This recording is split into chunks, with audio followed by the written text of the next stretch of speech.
Hey guys, welcome back. Today we're going to be going over a really quick ACES workflow from Blender to DaVinci Resolve. We're going to do the really quick answer right now, and then we're going to show you some more kind of like color theory stuff I've been learning as I've been kind of investigating this stuff in DaVinci. So let's just have this basic scene right here for some stills.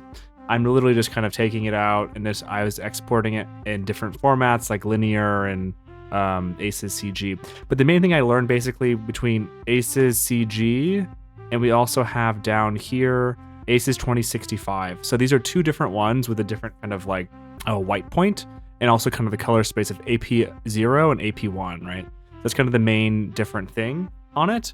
But when using ACEScg, it's really easy to go into DaVinci Resolve. So literally, let's just have this scene right here. I chose a couple of different materials right here to make it really obvious as we kind of work on things with some reflections and stuff like that. So then in Resolve, so we pull in this sequence.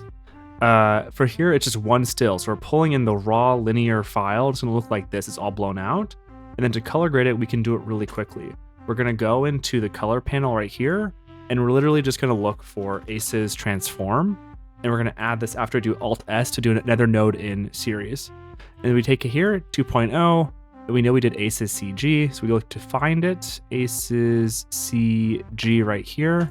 And then we're also gonna go to linear rec 709. And there, right here, as we have the grading, we look at the graphs between the two, we can see the different color data too, right?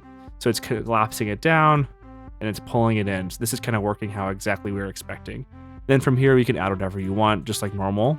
So beforehand, before you have that color transformer here, the ACES transform, you can then change all of these things. You could change this, change the saturation levels, or luminance or whatever you want to do to work with it, right?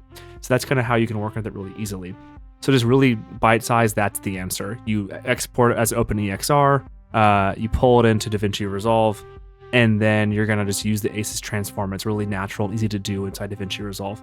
And I think I've seen before online is people talk about OCIO. And so I have another kind of EXR sequence. This is kind of one right here. And the important thing is look at the frame rate. It's 60 FPS, it's going fine. Nice and quick. And then there's this one. It's at 13 frames, right? So that's bad. So the 13 frames, so what's the difference between the two, right? One is using the ACES transform, that's quick and fast. The other one is just using the OCIO color space. So that's where you kind of look at, again, your Blender OCIO config, which you can get by going into here. You can go like right click, show build folder, you go to 5.0, you go to data files, go to color management, see the OCIO config. That gives you your file path. You can use that inside this to find where that is, to change it. You have all these different options to kind of break down and choose it. OCIO is nice because it's like perfect, but the problem is it's calculating, I think with the processor versus the graphics card or something, so it's not native to Resolve, so it's going back and forth. So that's why there's the lag. So we're not getting real-time playback. I'm getting, 18 frames a second versus 60 plus. And especially when you're exporting large files like I'm doing, it's better to use the color space transform nodes inside DaVinci Resolve. It's just faster on your overall cards and everything. Another thing I learned too as well on top of this is you can also bake LUTs really easily in DaVinci Resolve. So this is like a third little like nugget. Personally, I didn't even know you could do this in DaVinci Resolve. It's super easy though. So you literally on the OCIO one, and let's say we wanted to use a specific like color transform inside of DaVinci Resolve, right? So we have this, we want to use like the low contrast or whatever.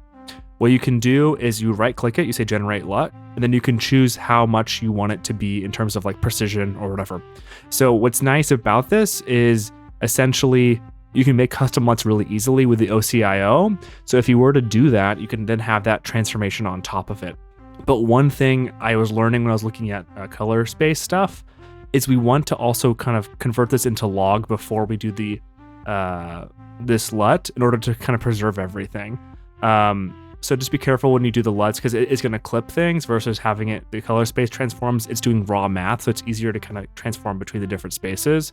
Sometimes you want to go into log apparently for like shaping it and doing kind of like cinematic edits and stuff like that for the wheels or whatever down here. These HDR wheels, I think, are expecting it to be log footage versus linear. So that's kind of important to remember. But yeah, this is really quick. Hope you guys learned something. It's super straightforward. It's a super easy process. It's literally just go into ACES Transformer and slap it on.